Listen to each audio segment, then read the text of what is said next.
So, if you have been following the trend or the rejection trend, I call it the rejection trend for those who have applied for Canada visas, especially the study visa, you would notice that one of the common reasons of rejection is usually insufficient funds. We are going to be addressing this today in this particular video, and the video is going to be entirely on proof of funds to study in Canada. Things you should know, things you should do if you really want your Canada visa to be approved. Of course, nobody can guarantee you a Canada visa. I cannot even guarantee you a visa. But these are some things, if you do them and maybe put an eye on your application well, you may just get the visa approved. If you are new to the channel, my name is Milton Fonkwa. Welcome to our platform. If you like the video, YouTube is going to tell another person who is looking for similar content like this, and I believe this is a good video that will help many people. So please, it would do us more if you can like the video and share the video as well. Thank you so much. Let's start with the people that are sponsoring you. I want to talk about this aspect first. If you are doing proof of funds and anybody is sponsoring you, make sure you get your letter of sponsorship from the person. Point number one. Point number two, make sure you get proof of relationship from the person. And point number three, make sure you get affidavit of sponsorship from the person. This is for those that are going to be sponsoring you. All this entire video is going to be only on proof of funds to study in Canada. So please listen to me to the end so that you don't make errors. Another thing you should do if you really want to put your Canada visa in place and get it approved, definitely you should make sure you upload the real documents. Arrange your documents well. Now, documents for proof of funds should be scanned in one PDF file. Your bank statement, your employment contracts, everything to show that you have the money should be in one PDF file, and you merge them together. If you go to Google and type my merge PDF, you are going to see one where you can drop all the documents inside and merge them together. Make sure you don't put your bank statement at the top. I am going to explain something to you. Now, there is something you need to do if your money is coming from various sources. For example, let's say you are the one sponsoring yourself, or you are not the one sponsoring yourself. You should try to do what they call an explanation for proof of funds. Write a letter to explain how your money is. Put everything in a table manner. For example, if you have lump sums in your account, some big deposits were done, or maybe heavy amounts were done, it is now time for you on this letter of explanation for proof of funds. Remember, it is only letter of explanation for proof of funds. You still have to write another document, which is letter of explanation, but this one is just for you to explain the sources of your money, what the lump sums are, how did the lump sums come about.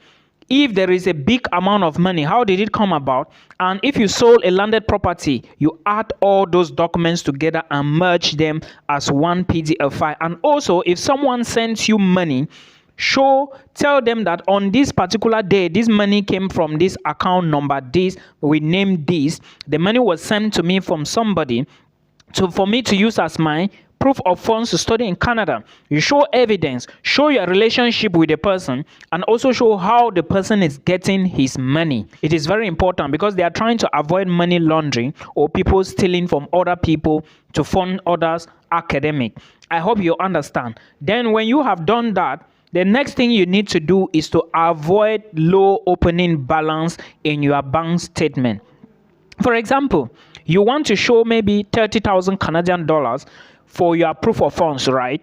And your opening balance is maybe $200.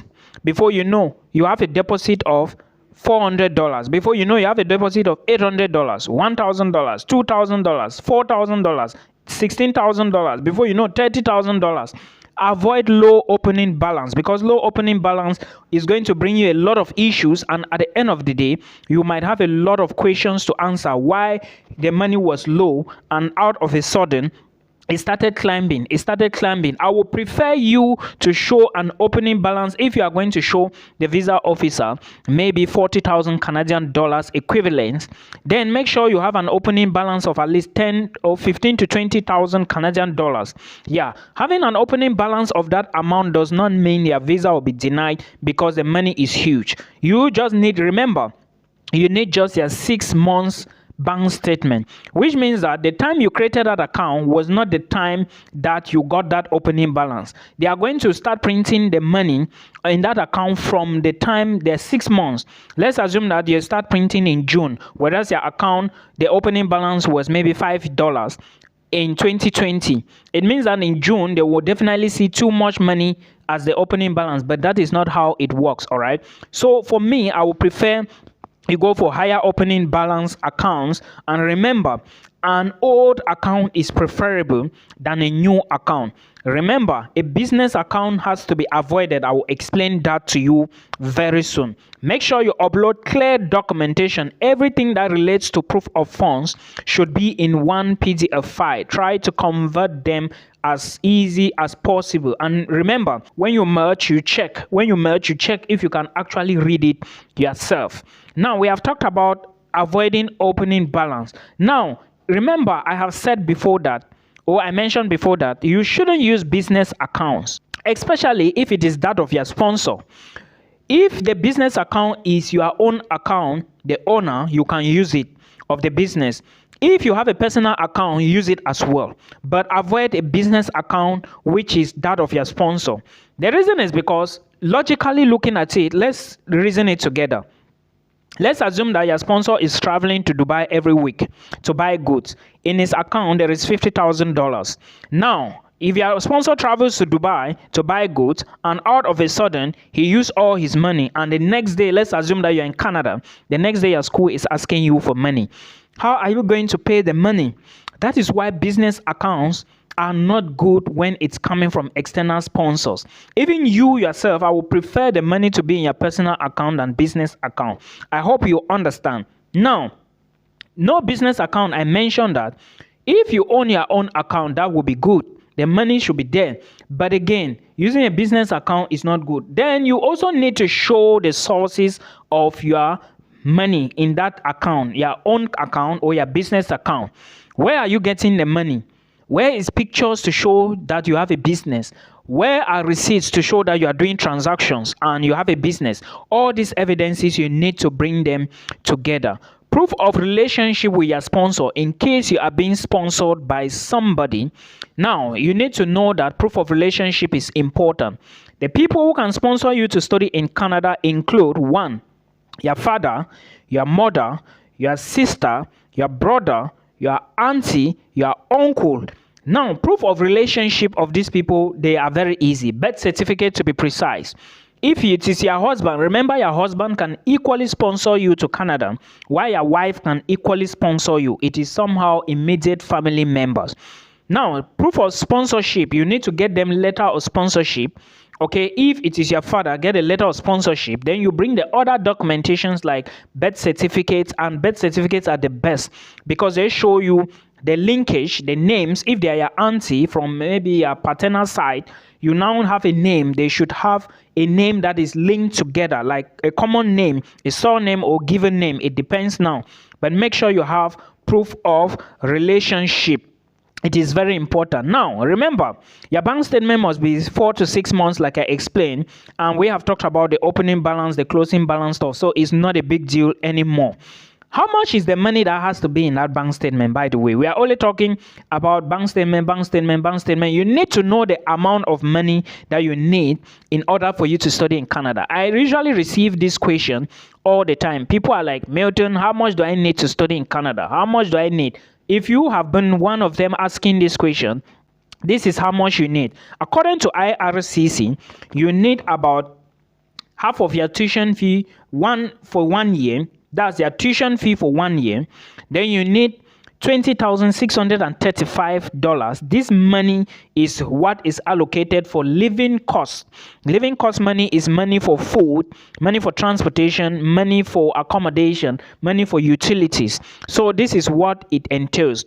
Then plus miscellaneous or extras. Now, the proof of funds must carry 1 year of your tuition plus 20,635 plus 3,000, 4,000, or $5,000, any of the above. This is what we call, how do we call it? Miscellaneous. It means that you can use some of the money in case anything happens. You take some of that money and use it. So even if your program is for 3 to 4 years, it doesn't matter. They just need tuition for your 1 year program. But if you have for 2 years, why not? You add it there. But remember, the more you are adding this money, the more you need explanation to show how it came about, because IRCC doesn't joke with things like this. We have talked about that. The next thing now you need to know is you strategize, you plan yourself, and you are good to go. Those who have been asking me questions about best countries in Europe, it depends on individuals and budget. Budget is not the same. And again, it depends on individual. What it may seem best for you may not be best for me. So I'm just trying to say that if you are applying to Canada, make sure you put things in order. Do not argue, just make sure you put things in order, because of course these are games that everybody is playing. You never know who is going to get the visa. Just do your part and leave the rest to the universe. I hope this helps you. In subsequent videos, remember, receipts are very important. If you have a signboard, it's very important. Maybe if you have if you sold a land to somebody, or you sold your property, why not? You have a letter to show that the property was yours before.